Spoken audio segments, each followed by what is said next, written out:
Hey, everybody, welcome to Review with Me, your review guide of shows, movies, and everything in between. Be sure to click the like button, hit that notification bell, and subscribe to the channel. Now, let's get on with this review. Hello, hello, hello. Welcome back. Welcome back. We are reviewing and just like that, aka Sex in the City, but it's not called that anymore. But we are reviewing and just like that. Season 3, episode 1. It is titled Outlook Good. Outlook Good. And we see this title or this phrase, so to speak, again in the episode. So we'll talk about that in a bit. But as you can see here in my little image, this is the cover shot for season 3. We see, of course, Sarah Jessica Parker, aka Carrie, right here facing the camera. You see her face more fully. I'm gonna make this a little bit bigger. You see her face here, just really you can see her square on. Seema over here, my bad, my logo is blocking her face, but you could barely see her face anyway. She's not really staring into the camera, she's looking forward. Miranda, you see more of her face. You see Miranda's face more. Obviously, Carrie's. Not so much Charlotte's. You see her profile. And with Nicole Ari Parker, you could, if you don't know who Nicole Ari Parker is, you would probably say to yourself, "Who's this?" Especially if you didn't watch the previous seasons. But because I know who Nicole Ari Parker is, as far as like I've followed her work and I've seen her in previous projects, I know her face.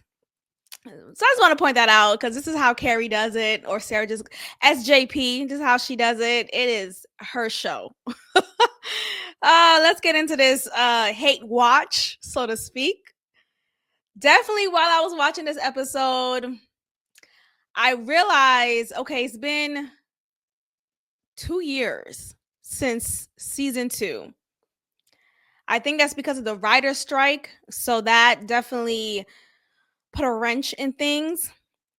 And honestly, I was thinking to myself, if they don't continue with this show, I'll be fine. My day goes on, my life goes on. Last season and the season prior was rough for all of us. For all of us Sex in the City community members, it was rough. With Miranda suddenly turning gay and blowing her life up, to her meeting this non-binary plural person and named Shay, and Shay being as insufferable as she was, so much so, I believe we as the viewers, we as the loyal fans that we've been to this show, to this franchise, called her out of the show. Like we wrote, I didn't write, but I'm sure people, well, I mean, we wrote on social media, we made our concerns loud and clear that Shay does not need to return. And finally, she decided to, or the show decided to let her go. Thank God. But with Miranda's character now being this lesbian, it really imitates life in the art because Miranda is actually, or what's her real name? I forget her real name, but Miranda, the lady who plays Miranda, actually is a lesbian, and she actually blew up her family the same way Miranda did with her family. Like literally, like she was married to a man, had a child, and then she was a late in life lesbian. And so be it. But I'm just saying, it's just so convenient that she thought, oh, this is a good idea for this character, Miranda. Totally out of the ballpark, but let's go for it. Let's get into this season, this episode.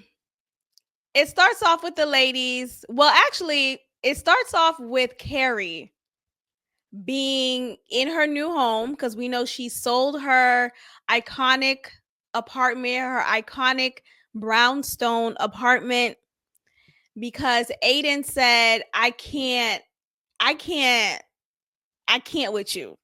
He said, we cannot be anything. I cannot go to your home. I cannot go to your house, your brownstone, because it holds so much trauma for me. I can't even walk up the steps. What? He finally did walk up the steps on the last episode last season to give her bad news.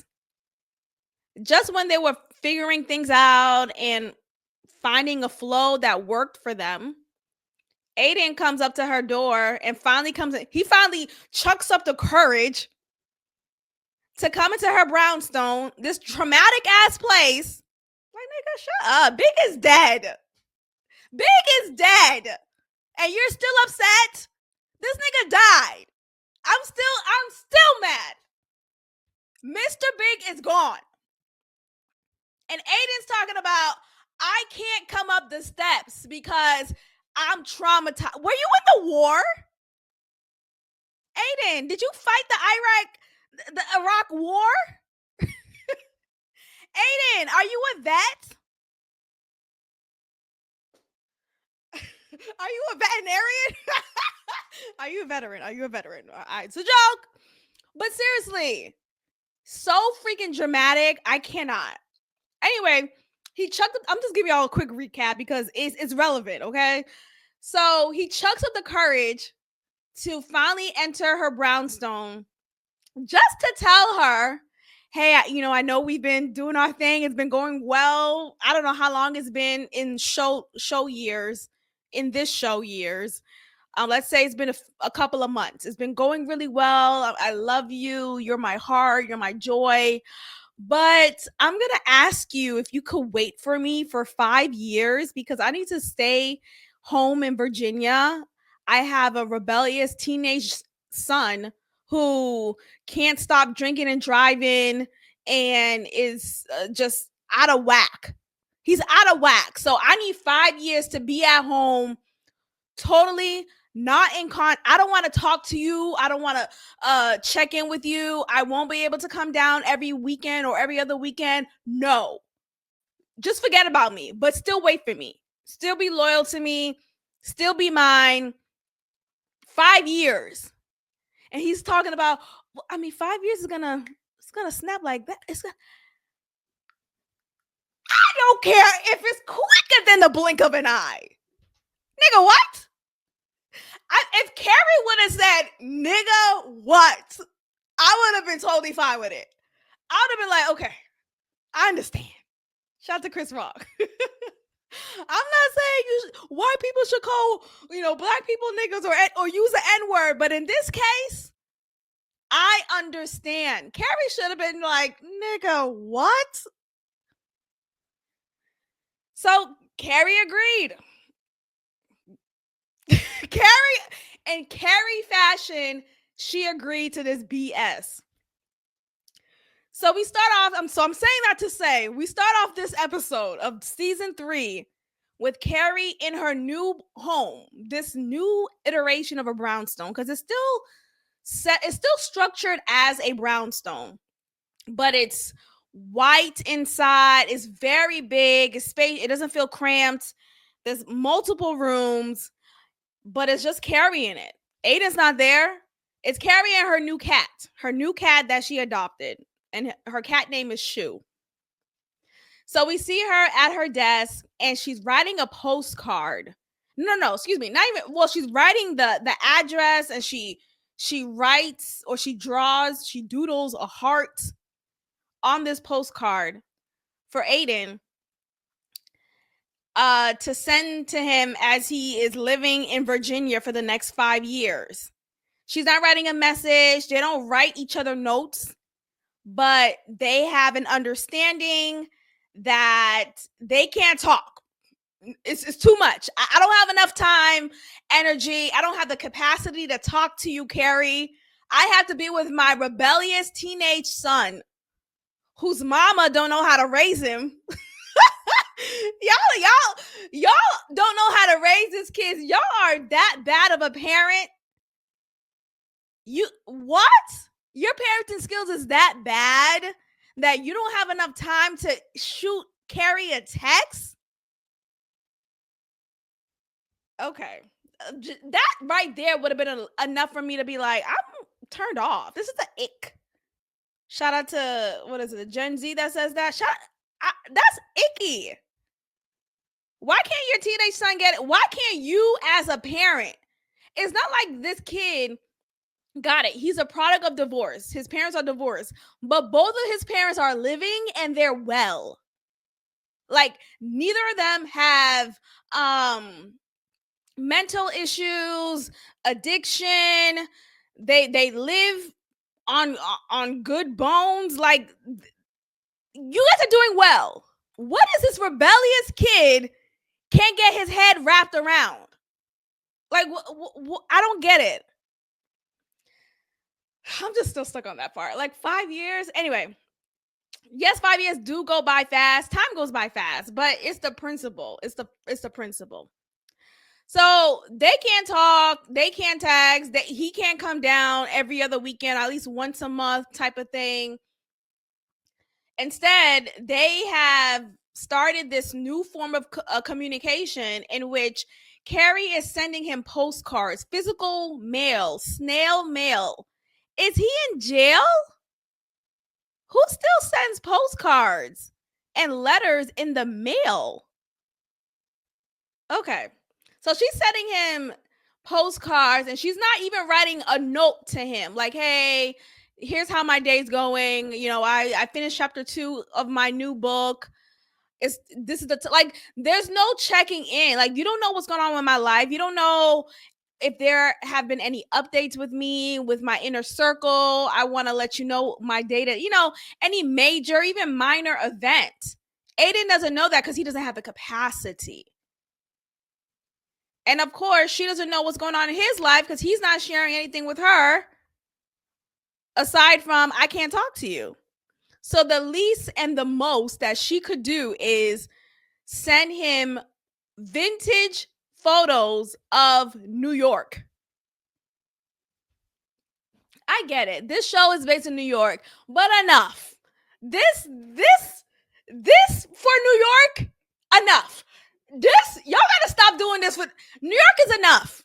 It's great to visit. It's great to have a weekend or two, you know, maybe every other weekend if you live in the area, right? If you live in Boston, if you live in Connecticut, it's cool to, if you're in Jersey, it's cool to hop into New York. But to live, absolutely not. I need y'all to stop New York. I need y'all to stop doing that for New York. And you know, if you know what I mean, stop doing that for New York. Enough. Enough. The sidewalks are dirty. The people are rude. And it smells like piss. And the rats have their own zip code. They have a colony. They have a community. Enough of this for New York. Enough. And he's sending her postcards back of Virginia. I don't give a damn about Virginia. I don't give a damn about Virginia. But okay, she's fine with it. Fine. So we get to this scene here. She's with her girls, sans Samantha. Justice for Samantha. But we're at a gay bar. I don't know if it's called lesbian bar. I know the name is typically called gay bar, but we're at a gay bar. I don't even see I don't even see lesbians here. And it's clearly a gay bar because everyone has to look gay, right? You got shaved heads. You got a rolled up polo. Look at that. Let me make this bigger for y'all. This guy, right? Oh, it looked like a rolled up polo. You got this person here looking like a. You have a quintessential gay bar, and you have Miranda and you have Charlotte and Carrie standing out like a sore thumb. But hey, support your friend. That's fine. So there's a woman in the background. Let me make this bigger again. She is looking at Miranda. She keeps on looking at her. She keeps on looking at her. And the way that she was looking at her, the assumption is she's trying to hit on her. Because that's, as viewers and as the characters in this scene, they got the impression. It was not the impression of, oh, are you look familiar. So they did a 1-2 on us as viewers. Well, and for the characters too, I would assume. Miranda finally walks up to her and she's like, ooh. She's doing that little gay walk, right? I'm joking. It's all jokes, y'all. Please don't get offended. Miranda's walking up to her, ready to get her munchies, her munchies on. She's ready to get her oysters eaten. If you know what I mean. Next thing you know, this person's talking about, oh my gosh, Miranda. I was Brady's babysitter. Brady being her son. And her son is obviously college age now. So this was many, many years ago. Miranda totally forgot. Miranda could not collect a memory of this woman, but she just takes her at her word, and they hug. Miranda kind of dumps a lot of updates on her, and it kind of feels I kind of get why she did that, just to kind of clear the air. Like, yeah, okay, well, I'm here because I just turned lesbian, and and thankfully this woman here was very just kind and understanding. She was embracing this information, and she's telling her about the divorce. Just a quick synopsis of what's going on in her life. And it was just so funny how she did it. She just kind of, I'm lesbian out. Brady and I, Brady's dad and I, we got a divorce. I live in an Airbnb now. He took the house because I blew up our family, and I left my practice, and now I just love the munchies. Okay. As she's leaving, we see Rosie O'Donnell. Hello? First of all, is it just me? I always mistaken the name Roseanne for Rosie O'Donnell. I clearly know the difference between the two, but I have to catch myself. I'm like, hold on, this is Rosie. This is Rosie, not Roseanne. Rosie, not Roseanne. Because Rosie O'Donnell didn't have her own sitcom. She had her own talk show.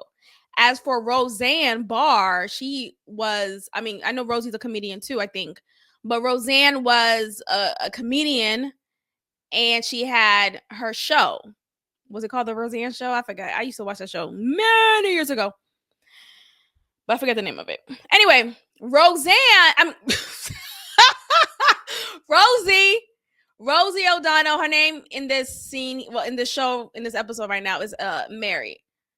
This is Mary. Mary is looking a little too hard. Well, they're at a gay bar, so whatever. Mary's looking at Miranda. Miranda is smitten by the compliments. Miranda, for some reason, I think Miranda lacks the self-confidence that you would think she would have. We get it. You're in a space of transition, or you were, and now you are riding this new stage in life for yourself. Great. But why do you always feel like you're not beautiful enough? That, like, this has been a consistent pattern from Miranda since the Sex and the City days, since the season 1 of the show. She always feels like she's not beautiful enough. No one deserves, like when she got with Blair Underwood, remember that season? And she had a little black man. But look, I think any woman would feel like, damn, you want to be with me? Blair Underwood is fine. Hello? You could be the most confident woman in the world. Blair Underwood wants to be with me? You think? Yeah. So I kind of I get it for him. I get it for him. But yeah, Miranda, enough with this. You think I'm beautiful? Yes, bitch. You're beautiful. You're enough. You're enough. So Rosie's giving her, or Mary, let me go by her character's name. Mary is giving her all the compliments, saying, you're so pretty. You're so, I love those. I know we like to say in this time, don't just compliment. And I used to be like that too. Don't get me wrong. I really do appreciate when someone comments or compliment my intellect, the way I articulate myself, my humor, all of these things that do not fleet. I get that. But it is also important to compliment a woman's beauty. For me, I really do appreciate a physical appearance compliment as well. I love your hair. I love your hair. I'm about to say like that, but I don't even like saying like that. Just say I love your hair. Your hair is so beautiful. I love your smile. I like pick out parts of my physical appearance and compliment it. I think that's even more pleasing for me. So Mary invites. She was quick with it. She was like, "Look, I got a hotel. You trying to go? It's right around the corner. It's right around this gay bar. I got a hotel right around this gay bar. You trying to go? Are you trying to go?" Miranda, quick, ready for the pussy. Ready for the pussy. Ready for the pussy. Okay. Excuse me. Miranda is ready for the punani. What? She said yes. She said yes. So they go, and we're gonna circle back to them. Okay. Seema is one of the new characters that we were introduced to a season or two ago. Let me go back to this picture here. She's a woman right here next to Carrie. People say she's like the new Samantha. Kind of. I could kind of see it. But Samantha would be Samantha. Like, there's no replacement of Samantha. That's it. It's done. Her name is Seema, bitch. Shit. Her name shouldn't even have started with an S. It should have been Lacey. Her name should have been Lacey. Totally different. Nonetheless, Seema was trying to FaceTime her man, who, similar to Carrie and Aiden, who has this very busy schedule and these commitments, but he's not necessarily, I don't think he's a parent, but he is a movie producer. He's very well known for that in his work, and he has to travel for that. So he basically left her on a promise, like, promise to wait for me. I just have to finish this movie. We can make it work, yada, yada, yada. So let me get to this picture right here. There we go. So she's talking to, so she was on that FaceTime with, about to FaceTime sex him, but instead it was her man's assistant, this male assistant, this goofy looking guy, talking about, oh, he's still in the back. He's still setting up for the scene. Like, what? Her titties out. She's ready to get that vibe. Everything ready to go. And he's talking about, oh, he's still filming the scene. Film this scene. Record this. Hello? Record this. Filming the scene. Film this pussy. Film this pussy. Film this scene. How about that? Film this scene. Anyway, so she's talking to Carrie and she's like, look, I need proof. I need proof from my man to tell me or show me that he loves me.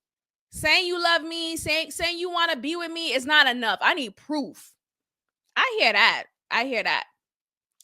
But Carrie is presenting very calm, very demure, very collected. We're going to get into Carrie, but hold on. I'm saying hold on to myself. Hold on, because I get so excited. Hold on. And she's like, look, I'm not like you, Carrie. I need proof. Carrie says, look, me and Aiden, we have been together for so long and strong. And I know the love that we have for each other. Like basically saying, me and my man, we don't need that. We're secure. We're ready. Whatever comes our way, we have the history that we have. We are strong together. Sit on that, Carrie. Because even so, and that's fine. I think it's fine to feel secure in the history, right? In the longevity of the relationship that you have with someone. I get that. But I also feel like let's honor the present. Let's honor that too. I can't live in the past. Oh, remember the last time we did? I don't remember. What are we doing right now? Are you FaceTiming me right now? Are you trying to call me every week? Are you trying to spend time with me every other weekend? Like, what are we doing right now? I'm not sitting on nostalgia to get my rocks off. That's not happy. That's not happiness for me.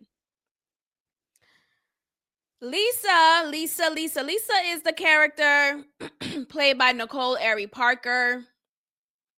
She's the one here behind Charlotte.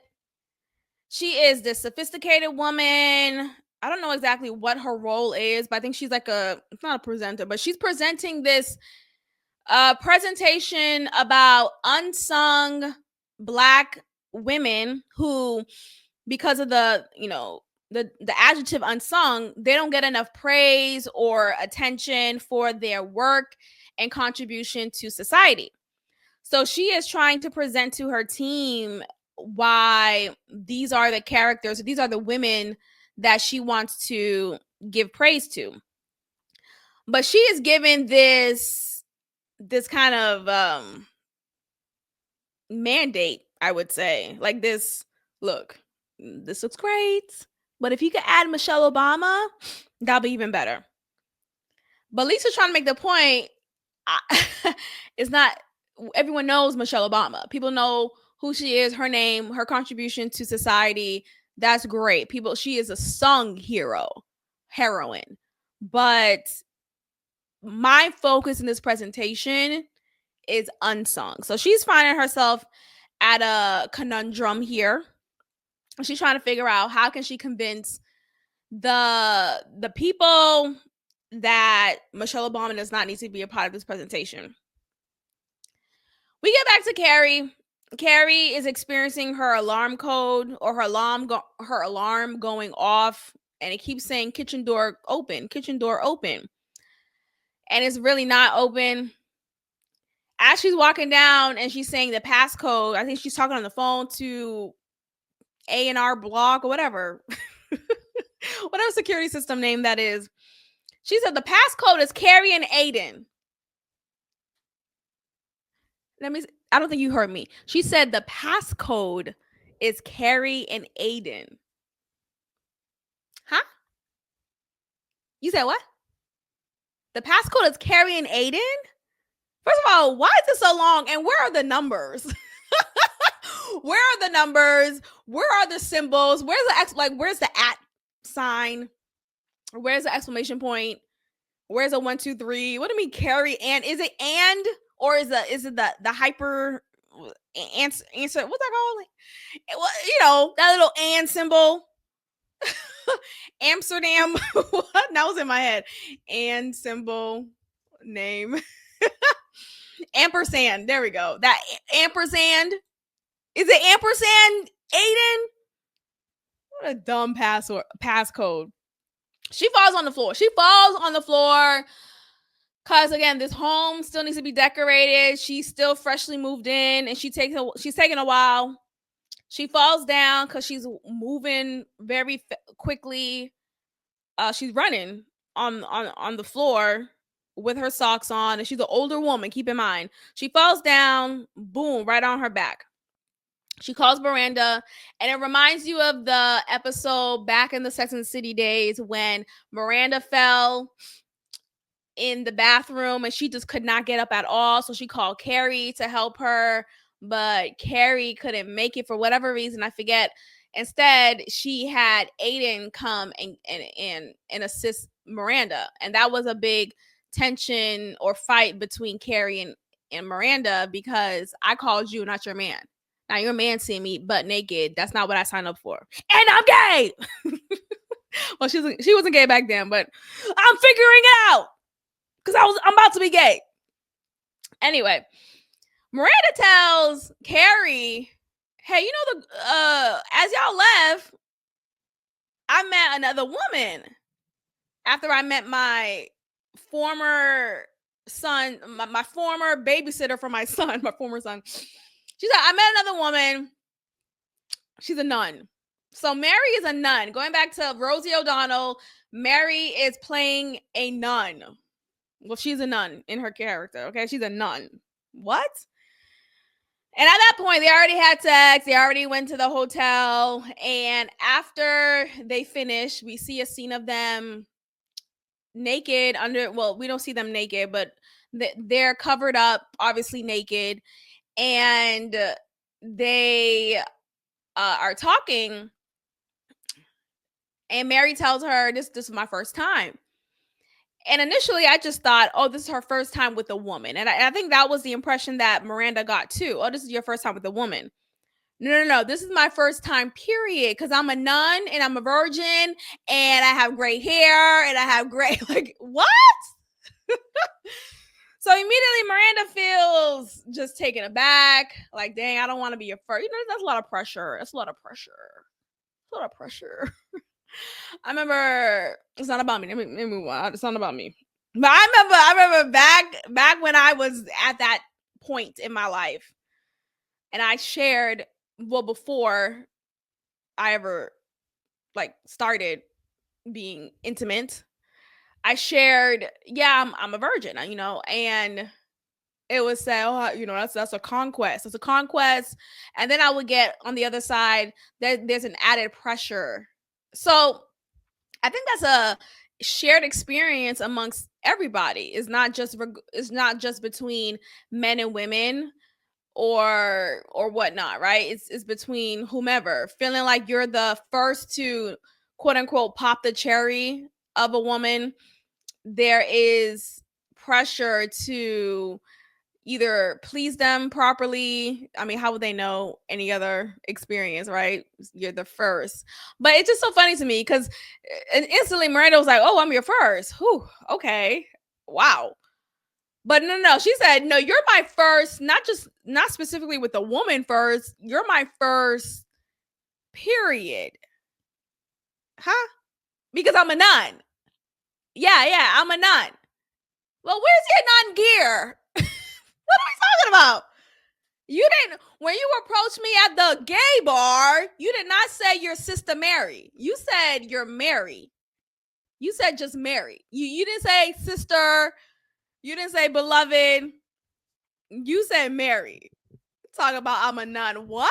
Just spring that up on. That's like, I think she manipulated her. She manipulated her because she probably wouldn't have gotten any play had she led with, hey, just letting you know I'm a nun and I'm a virgin. So in case you feel uncomfortable by that, I just want to let you know in advance.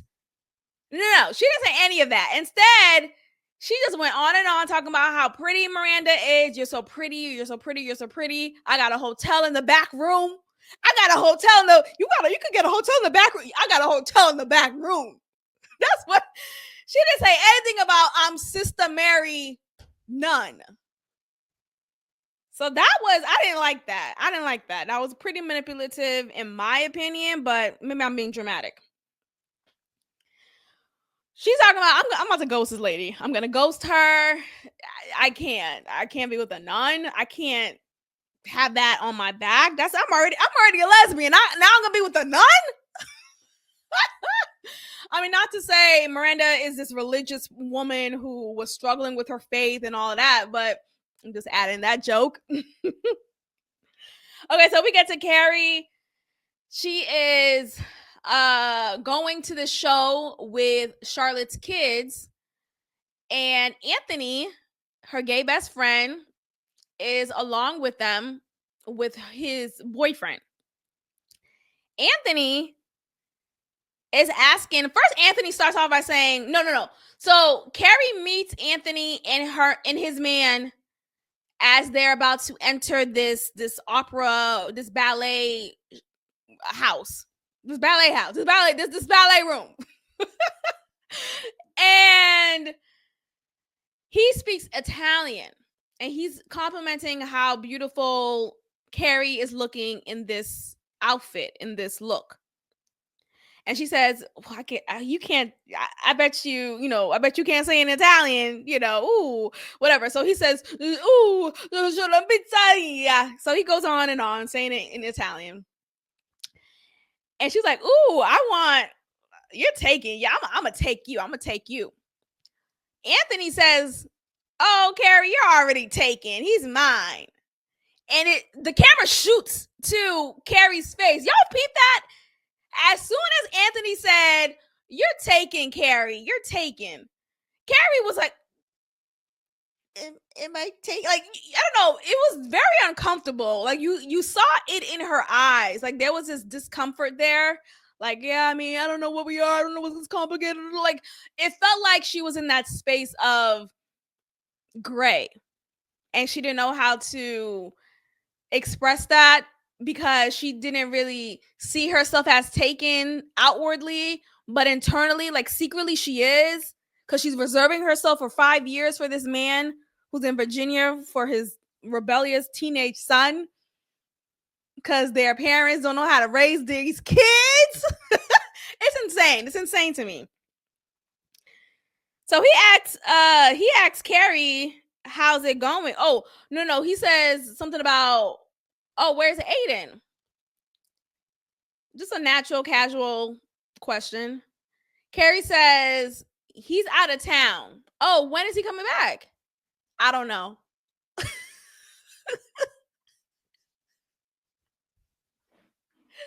I don't know. I don't talk to that man. I don't ask him questions. We're together. I'm waiting for him for the next 5 years. I don't know. Don't ask me shit else. Yo, she said I don't know. And look, I don't know. You asked me, I don't know. I'm not lying to you. I don't know. I don't know. When's your man coming back? I don't know. Are y'all together? I don't know. Are you taking? I don't know. I don't know. I don't know his name. When's the last time you talked to him? I don't know. Carrie, this is so sad. You are in your 50s. What? I don't know. Anthony's like, so Carrie didn't even rest in that. She didn't even allow for him to circle back or like, wait, what do you mean you don't know? Like, she's like, let's go inside. Let's go inside. I want to go inside. So there's a little story. I don't know. I'm not even gonna get into this part of the episode with Charlotte's dog. What? Charlotte's dog being falsely accused of being a menace to another older woman in the area. We're gonna skip that, okay? Let's continue with I don't know. Let's continue with that. So we're back in this scene, right? They're seated watching this ballet show. Charlotte's daughter, the Asian one, she has this big crush on the main dancer, and we see him dancing. All we see is digging balls, digging balls, digging balls, digging balls, digging balls, digging balls. That's all we see. And she's like, and remember last season, it ended with Charlotte doing whatever she needs to do to make sure she gets a condom for her daughter because her daughter has decided that she wants to break her cherry. She wants to have sex and go for it. And Charlotte, being the white mother that she is, Charlotte being the white mother that she is, says, okay, I'm going to go get you a condom, young girl, and I'm going to do it in this snowstorm in New York City. So Anthony's seated with Carrie, and he's trying to ask her again, so what's going on with you, Aiden? Carrie's like, I don't know. He's like, what's going on? So she explains it as best as she could. I think she did a great job explaining it. She says, look, I mean, he's going through a lot with his family. It's a complicated situation. His kid is having a hard time. So he's staying in Virginia, and we don't know how long he's going to necessarily have to stay. But he says 5 years. So it's complicated, but we're figuring it out. We're figuring it out. Anthony's like, what? He should have said, nigga, what? Another white man, another white person, another white character in the show could go ahead and say it and I'll be fine. Every black viewer will be okay with it because, nigga, what? You said your man who you have rekindled with and found each other again in this later part in your life, he decided to up and leave and stay permanently in Virginia to help his rebellious teenage son. And he wants you to wait for him for 5 years And he said 5 years is gonna go by quickly, and he doesn't want to talk to you at all during this time. Yeah, we're figuring it out. Anthony says that is his personal business. Like that has nothing to do with you. Like he's going off for her. He's going off for her, and it's cool. I respect it. But here's the thing with that. Yes, I understand that there is that one friend who's gonna let you know what it is, right? Gonna let you know their opinion. But I also need friends like that, because I used to be that friend. I used to be that friend until I got my own gripping in life, and I realized that has nothing to do with me.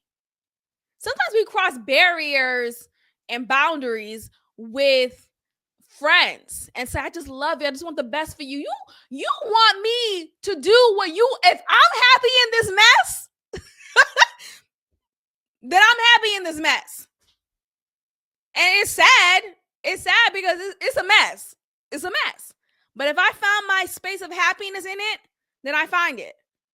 Okay. And I also feel like at some point, eventually, maybe Carrie, I would assume throughout this season, she'll find her way out of it, or she'll find someone else who she finds attractive, or maybe she'll open the relationship to an open one. I feel like the show this season will explore that area. I really do think so. But this friend, Anthony being this friend, this is not a unique type of friend. This is a friend that almost everyone has in their friend group or in their life. And this friend, though they may mean it out of love, it is annoying. It's annoying. It's low-key invasive too, because if I'm not telling you all the nitty-gritty details, don't ask. Don't ask. So they leave the show. He tried to talk to her again about Aiden. And Carrie says very, very curtly, she says, you know what I like about ballet shows? It's quiet. It's quiet. Meaning, keep your opinions quieted. Keep that to yourself. So finally, Anthony's man tells him, look, stop sharing your opinions. Like, it's doing too much. And yeah, she did have a little attitude. So stop it. Carrie goes home. She shakes her 8-ball, her magic 8-ball, trying to predict this future at her 55 years of age. What? Nigga, what? That's what the episode should have been called. Not Outlook Good. It should have been nigga what? And after she shakes it, she gets the message Outlook Good, which is again the name of this episode. And she get this like smug look at the end, like, yeah, my outlook is good. Me and Aiden, we good. I don't know, but we good. Like, okay, that's fine. Child, let's get to this scene. We're gonna get to this scene because this is the main character scene for me. So remember, I told y'all they agreed, not even they, but Aiden made it clear. Look, I don't really want to talk to you. I love you. I want you to wait for me, but I don't really want to talk to you. I want to give all my energy, all my time to my rebellious teenage son. That's it. I don't want to talk to you. Don't call me. Don't text me. I'm damn sure not going to come to New York. I don't care what long weekend comes up. No. I'm be with my teenage son to make sure he's not drinking and driving, because his mother can't do it. His mother can't do her job. His mother, this son's mother, his former wife, can't do her job. I think something's wrong in the house. Something is wrong in the house. So he calls. Aiden calls Carrie. And Carrie's looking at her phone like, wait, what? I say? She's looking at the phone like, what? You're calling me? Aiden says, well, I just had my 3rd beer. I thought calling you would be great. Oh, that right there, I think is so disgusting. It's the double standard in me, but it's more attractive when women call men on some, ooh, I'm freaky. I just had brunch with the girls. I had one too many mimosas and I'm ready to get fucked. Right? It's one thing when women do that to men. That's more attractive. But when a man had too many beers, what the fuck is a beer? I mean, that's some white shit. But, a black man, I had too many, Ciroc. I had too many cups of Ciroc. And you calling me on some, that's gross. That's gross. That's so icky. So you mean to tell me you right before this call, you made sure to not call me, not hit me up, not be in communication, not be consistent, just be a whack ass dude. But after you had the third beer, you said, yeah, let me call Carrie. Aiden, you are trash. He's talking about, I ache for you. I wrote this down, y'all. Well, I wrote everything down. I wrote this down verbatim. That's what I mean. I ache for you. You what? Is your stomach okay? I ache for you. I love you so much. I love you so. I ache for you. And he's like, oh, can you just touch yourself? So he's now attempting to have phone sex with her. Carrie's like, oh. I thought, well, Carrie thought too, but Carrie was like, at first she thought he was just like saying it just to let her know, I ache for you. I love you so much. But he's like, no, I want you to go down on yourself because I won't be there. I want you to go down on yourself because I'm never going to be there. Actually, never mind, won't. I'm never going there. This is all you're going to get from me. So you might as well go down on yourself. You might as well. So Carrie does touch herself. Aiden, he starts to touch himself. Well, he's about to. Mind you, I didn't even set up the scene enough. Hold on. Let's circle back because he calls her after drinking his third beer. He's in his truck because he says he doesn't bring beers in the house because he is a no beer house. He want to make sure his kid doesn't drink beer anymore. Okay. So he's drinking in the car. He's throwing him back. After the third one, he calls Carrie talking about, I ache for you. Get a pill. Get a Tylenol. What do you mean you ache for me? Nigga, what? So Aiden tries to unbuckle his pants and get his big old dick out, talking about the horn is being honked. This is 11 p.m. in the dark ass sky of Virginia, in the woods, in the sticks. He's trying to get his little dick out. And what happens? He honks a horn by accident. Imagine if a neighbor would have come outside. I know it's a stick, so the neighbor's probably further down. But imagine if his son came outside looking for dad and he sees his dad's dick. Yo, I was, definitely killed the mood. So we see him trying to get the mood back into motion. And what does he do, y'all? Let me demonstrate. Let me just bear yourself. He does this. He does this. So he's looking. I don't like the taste of. Well, my breath smells good, but when you lick yourself, and he's trying to moisture his dick. He's trying to moisture his dick. And I was trying to find this picture, y'all. I was trying to find it, and yes, I could have just taken a picture with my phone and then like screenshotted it or taken it. I could have, but I didn't want to. That's too much. But if you've seen it, you know what I'm talking about. He licks his hand to serve as lube to put on his dick as he's trying to rub himself down. Carrie's turned off. She got the egg, and this is her face. This is her face right here. Let me make it bigger. This is her face right here. She's like, nigga, what? This is Carrie. Carrie is so turned off right now because what? So she she actually stops touching herself, and he is drunk, getting his wagon jacked off. He's getting it off, and it's 2 minutes. 2 minutes, boom, explosion. Carrie's faking it, and boom, that's it. That was it. That was why he called.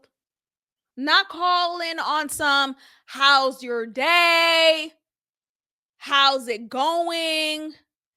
It's been a long time. I miss you.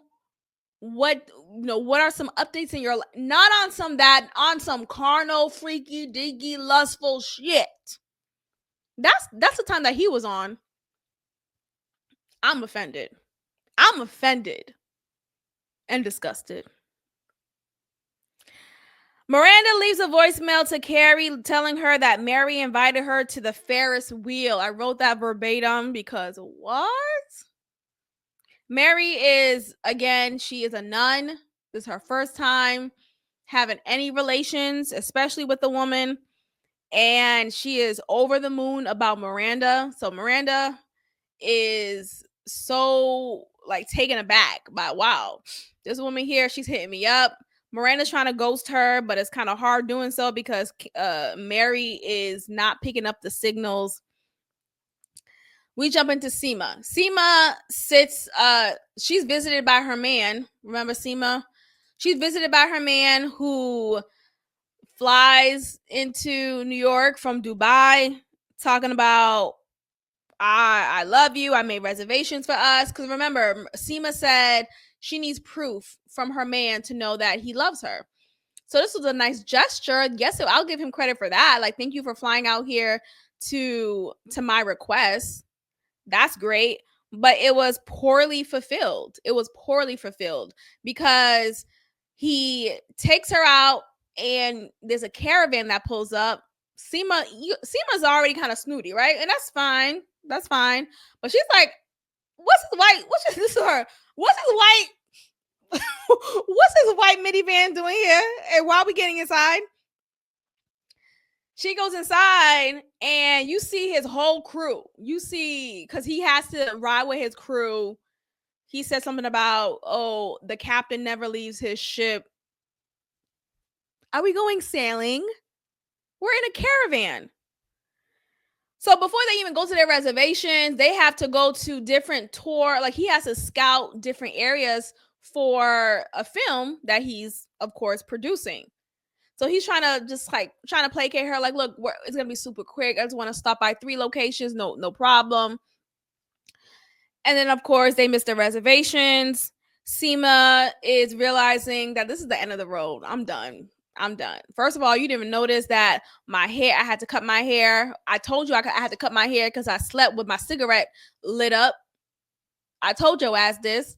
And you asked me when you came in, oh, did you cut your hair? And then you made me miss these reservations that I was looking forward to going. Okay, so that I was looking forward to. So she ended it. One thing about Seema, same thing with Samantha. I know Samantha can't ever be replaced, but I see what they're doing. They're giving us a little bit of Samantha here. Seema's like, it's been fun. It's been fun. It's been nice. Thank you, and goodbye. I'll send the invoice later. Lisa takes the girls to, remember Lisa, the black woman here. She takes the girls to this soul food spot. I think it's a black-owned area, black-owned restaurant, because every patron there, aside from Miranda, Charlotte, Carrie, and Anthony, is a black patron. So I get the impression that this is a black-owned spot. Lisa's husband, he's in this a cappella all men's choir. They're lip syncing their asses off. Poorly done, but they like the sound. I like the sound. It was kind of cute. Anthony apologizes to Carrie and he lets her know, look, I apologize for how opinionated I was. Please don't cut me out of your life. Which I actually took resonance with, because if you wrong me, or if you offend me, or if you make me feel judged, if you all these little ticks or whatever, I'm Seema when it comes to friendships. I'm Seema. Thank you and goodbye. Like the friendship's over. And maybe I shouldn't be like that. Maybe I shouldn't be like that. Anyway, but Carrie appreciates his apology and it was sincere. And we get it. Anthony's coming from a well-intended place. But again, I think sometimes when you have some friends who would disguise it as, I'm looking out for you, I just love you, I just want the best for you. Shut the fuck up. Shut the fuck up. Mind your business, because what you got in your life ain't shit. So if you want me to be single to have what you have, I'd rather stick with this mess. I'd rather stay right here. I'm happy right here. I don't have to explain shit to you or justify it for you. If this mess makes me happy, if you consider it to be a mess or whatever it is objectively, let me be. I don't need your judgmental ass. So no, I'm gonna circle back to what I said, and I'm gonna stand on that. Sometimes you gotta let people go because people like to impose their judgments and they'll gaslight you and thinking, oh, you just want the best for me. No, you want me to live the life that you want me to live. That ain't got shit to do with you. just like Anthony said to Carrie, Aiden's family troubles ain't got shit to do with you. What does that have to do with you? What does that have to do with you? So does my relationship with this man. Okay? So does my relationship with this man. But anyway, I could go on and on about that topic. I could go on and on. What? Mary keeps texting Miranda talking about, I went to the Wicked show and I'm feeling wicked. And I got a spot at Times Square, or I'm in Times Square right now. Can you meet me here? Miranda finally accepts her invitation. She meets her there. She lets her know, look, I know you're in this new stage right now. You're discovering things, but I really don't want you to, I don't want you to leave God. Because again, Mary's a nun. So she's like, I don't want you to. And look, I don't think it's very, what's the word? I don't think it's inappropriate for Miranda to have said that to Mary about, I don't want you to leave God, considering that she's gay and she's exploring this side of her or this of her. But Mary says, I'm never leaving God. So it was like a record break because again, we know the Bible to know of the things that it says. And am I living in La La Land? What are we talking about here? Like, you're a whole nun and you are a lesbian.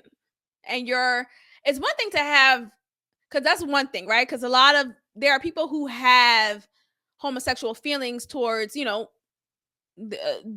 desires that they have these feelings, but to explore it, to navigate it, to to actually allow yourself to indulge in it, I should say, that is a lot. That is a lot to navigate. And you may find yourself conflicted with your relationship with God, particularly if you're a nun.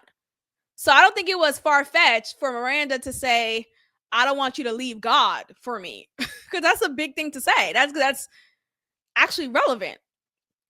But Mary's talking about, I'm never leaving God. What do you mean? What do you mean what I mean? You're gay and you're a nun. What do we am I stupid?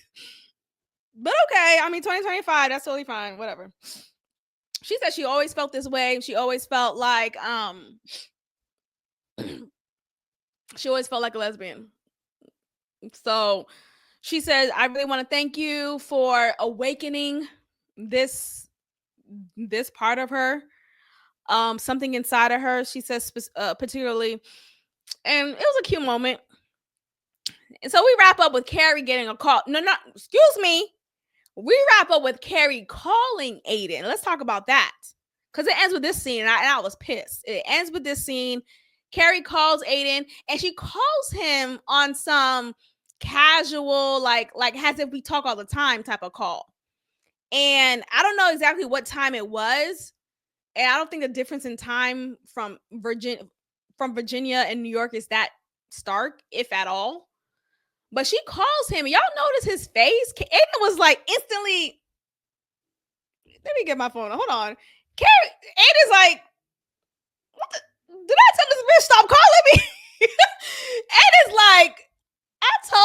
bitch. Don't call me. I'ma call you. Don't call. Remember that song? Aiden's looking at the phone, looking at the camera like, what? Why the fuck you calling me? Why the fuck you calling me, ho? That's Aiden. When I tell you that was so rude, he was not happy to hear from her. It's not like he wanted to. He could have gotten up because we see in that scene, Aiden is sleeping in bed. So it's one thing to say, like, maybe he was taking, like, maybe, you know, maybe he was asleep and his sleep got disturbed. And maybe, so that explains why his face was kind of like disheveled, like, oh, Carrie type of thing. But no, that wasn't it. It was because he's sleeping in bed. It cuts to a bigger shot, and we see him in bed with a person. And I'm thinking, oh gosh, he's still with his wife? Fuck! Carrie, we can't get enough of these married men, huh? But no. It was his teenage son, because he is so bad. He has to be in the same bed as his father. This teenage son just can't catch a break. He can't be good. He can't be a good kid. He has to sleep in the same bed as his father, because apparently he had a bad day today. He had an episode today. What is going on with your kid? Lock his ass up. Seriously. Lock this kid up. Bring him to a boarding school. You can afford it. Aiden has money. His furniture company was sold, and he got a lot of money from it. Bring your kid to a boarding school and get his ass some help. What do you mean you're sleeping in the same bed with your teenage son? That was ridiculous. So his son is like laid out as if he just finished taking like 3 beers, the same amount of beers that Aiden was having in his truck. And Carrie tells him, I just want to let you know, I felt, I wasn't being honest the last time we were on the phone. I made it seem like I was touching myself, but I ended up stopping touching myself. But right now I'm ready to touch myself. And like, she's like trying to start it off like, I'm massaging my breast. She's trying to like set the mood. Aiden quickly, all the leads. He cuts her off talking about, hold on. I'm in the bed with my son. My son is right next to me, Carrie. What the fuck? What the fuck, bitch? My son is right next to me. What you talking about? Aiden responded as if he never called her. I could have sworn Aiden had amnesia on some, oh, wait, I called you on some FaceTime, on some phone sex thing? Like, you could have sworn Aiden totally forgot. And maybe he did. Maybe we'll see that in the next episode. Maybe he's like, man, I totally forgot. Or, I was drunk. I barely remember that night. But he responded on some, bitch, I ain't got time for this shit. What are you talking about? What do you mean you faked it? And first of all, I think men don't care. I don't think men care. I don't think men, as long as they get their rocks off, they're gonna give a damn if you faked it or not. That's on you. If you're not taking advantage of this sexual moment like I am, that's your fault. That has nothing to do with Aiden. Let's talk about that. That's a whole different topic too. We could talk about that, but we have to stop blaming these men for not getting us off. What are you doing? What are you knowing? Are you aware of what gets you off in the first place? Are you attracted to men? But why is it that every time you have sex with a man, and this, I'm talking off of Carrie right now. We're wrapped up with the show. This episode, we're wrapped up. But I remember this is coming up for me because this is coming up. It's coming up. Because I recently binged The Secret Lives of Mormon Wives, aka Mom Talk, on Hulu. And Layla, the only Black Mormon on the show, talking about she never had an orgasm, yet she's been married, she has 2 kids, she's dating a new guy. You haven't had a what? And I get it. These Mormons, they have to be pure and all these things, but we know very well y'all are getting your rocks off. And while you were married, and as you are in this new relationship, you never, that's on you.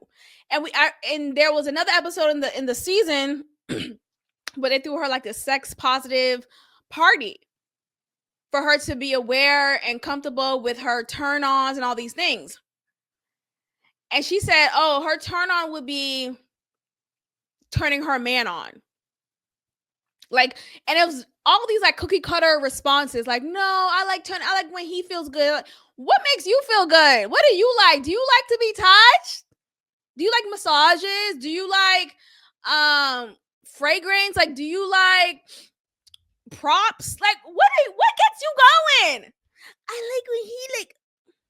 So at this point, women, we have to take accountability. If you are not getting an orgasm, it's not the man's fault, it's yours. All right, that's it. That's it, y'all. That's it. We are all set with this review. Let me know what you think about this episode of season 3, episode 1 of And Just Like That. And just like that, we're all done. Let me know what you think in the comments below. Remember to subscribe, like, share, comment, all of the above. I'll see y'all next time. Bye.